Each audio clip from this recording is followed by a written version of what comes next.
ఇక AP liquor scam కేసులో కీలక పరిణామం చోటు చేసుకుంది. ఈ కేసులో మరొకరిని సిట్ అధికారులు అరెస్ట్ చేశారు. కీలక నిందితుడు వరుణ్ శంషాబాద్ ఎయిర్పోర్ట్లో అదుపులోకి తీసుకున్నారు.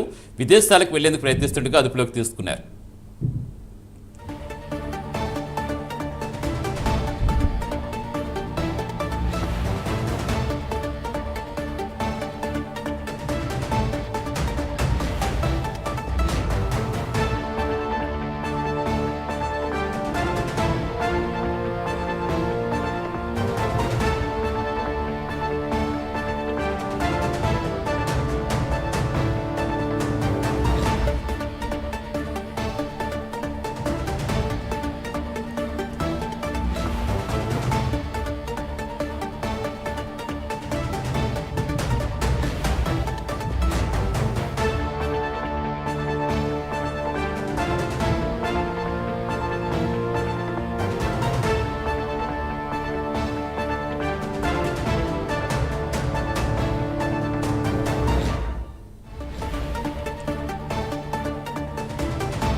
ఏపీ లిక్కర్ స్కామ్ కేసులో కీలక పరిణామం చోటు చేసుకుంది. ఈ కేసులో మరొకరిని సిట్ అధికారులు అరెస్ట్ చేశారు. కీలక నిందితుడు వరుణ్ శంషాబాద్ ఎయిర్పోర్ట్లో అదుపులోకి తీసుకున్నారు. పూర్తి సమాచారం ఇచ్చేందుకు మా కరెస్పాండెంట్ కుమార్ జాయిన్ కుమార్, అసలు ఈ లిక్కర్ స్కామ్లో వరుణ్ పాత్ర ఏంటి?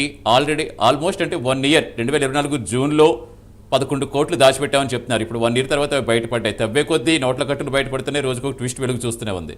తాజాగా అప్డేట్స్ ఏంటి? Thank you Satish. AP liquor scam సంబంధించి కొన్ని సంచలన విషయాలు అయితే వెలుగులోకి వచ్చాయని చెప్పచ్చు. ముఖ్యంగా వైఎస్ఆర్సీపీ హయాంలో జరిగిన ఈ మద్యం కుంభకోణంలో కొత్త కోణాలు అయితే బయటపడుతున్నాయి. నిందితులు ఏదైతే నివాసాలతో పాటు కార్యాలయాల్లో కూడా అధికారులు శోధన అయితే నిర్వహించారు. ఈ నేపథ్యంలో భారీగా నగదు కూడా స్వాధీనం చేశారు. ఇందులో ప్రధానంగా రాజ్ సెక్రటరీ సూచన మేరకు 12 బాక్సుల్లోని ఏదైతే 11 కోట్ల నగదును అధికారులు అయితే సీజ్ చేశారని చెప్పచ్చు. రంగారెడ్డి జిల్లా శంషాబాద్ మండలంలోని సాకారంలోని సులోచన ఫామ్ గెస్ట్ లో అక్రమ మద్యం అలాగే మద్దతు డంపును గుర్తించారు. ముఖ్యంగా లిక్కర్ స్కామ్ లో ఏ పార్టీగా ఉన్న వరుణ్ పురుషోత్తం ఏదైతే ఈ సంచలన నిజాలను అయితే బయటపెట్టినట్టు తెలుస్తుంది. అతను వాంగ్మూలం ఆధారంగా తనిఖీలు చేపట్టారు. ముఖ్యంగా ఇతనిని ఏదైతే ఇటు దుబాయ్ నుంచి ఇండియా వచ్చిన సమయంలోనే వరుణ్ ను కూడా ఏ పార్టీగా అయితే కేసులో ఉన్నారు, ఇతన్ని శంషాబాద్ లోని పోలీసులు అదుపులోకి తీసుకున్న తర్వాత అతన్ని విచారించిన తర్వాత ఈ కేసులో సంచలన విషయాలు బయటపడి రాజ్ కసిరెడ్డి అలాగే చాణక్య ఆదేశాల మేరకు జూన్ 2024లో వినయ్ సాయితో వరుణ్ 11 కోట్ల నగదును 12 అట్టపెట్టెల ఆఫీస్ ఫైళ్ల పేరుతో దాచిపెట్టినట్టు కూడా సిద్ధాధికారులు అయితే గుర్తించారు. నిన్న దుబాయ్ నుంచి వచ్చిన వరుణ్ ని పురుషోత్తంను శంషాబాద్ విమానాశ్రయంలోనే ఏదైతే ఇక పోలీసులు అయితే అదుపులోకి అయితే తీసుకున్నారు. ముఖ్యంగా ఏపీ మద్యం స్కామ్ లో రాజ్ కసిరెడ్డి వసూళ్ల బృందంలో వరుణ్ కీలక వ్యక్తిగా అయితే ప్రస్తుతం మనకైతే తెలుస్తుంది. అతడి నుంచి సిట్ అధికారులు కీలక సమాచారాన్ని రాబట్టారు. వరుణ్ పై Vijayawada court non bailable warrant కూడా జారీ చేసింది.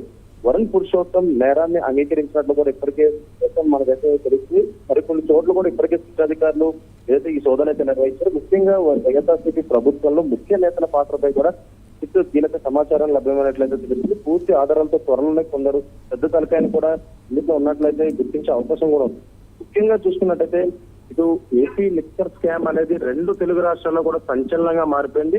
అలాగే 2024లో దాచిపెట్టిన 11 కోట్ల నగదును కూడా ఇప్పటికే అధికారులు కూడా గుర్తించడంతో కూడా ప్రస్తుతం ఈ కేసులోని ఇవన్నీ బయటకు వచ్చినట్లయితే తెలుస్తుంది.